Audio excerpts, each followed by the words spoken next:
Մենք տարեվերջին այստեղ եւ նորից էլի ակցիա ենք իրականացնում, որ Հայաստանում ամեն օր արդարադատությունը բռնաբարվում է, դրա վառ վկայությունները շինծ ու գործերով դատարաններում շինծ ու գործերն են, գաղութներում շինծ ու գործերով նստած մարդիկ են, գրառման համար, խոսելու համար, չգիտես ինչի համար։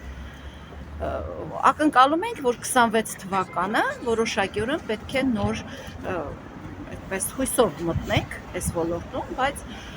նորից եմ ասում, մենք շարքային գողին բռնել չենք կարողանում, շարքային գողին պատժել չենք կարողանում։ Հետևաբար ինչ են անում այս կառույցները։ Ինչ են անում։ Լավ, այդ կարի ապարատը դրել, կարում են գործերը, հասկանալի է։ Բայց մենք այս կառույցներից ակնկալում ենք աշխատանք։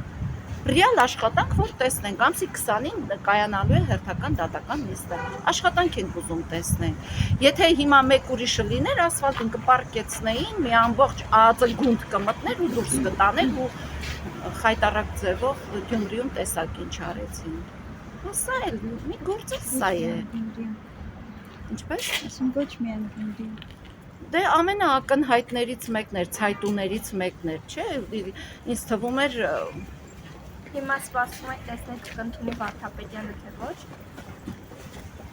Ասացին, որ քիչ հետո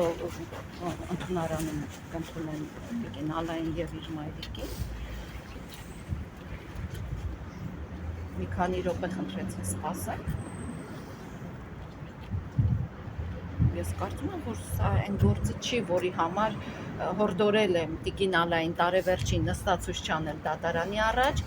3 խնդրել, հորդորել եմ նստածույց չանել կառավարության շենքի առաջ, մտածելով, որ սա այն գործը չի, որի համար երկու որդի կորցրած մայրը պիտի գա նստածույց անի։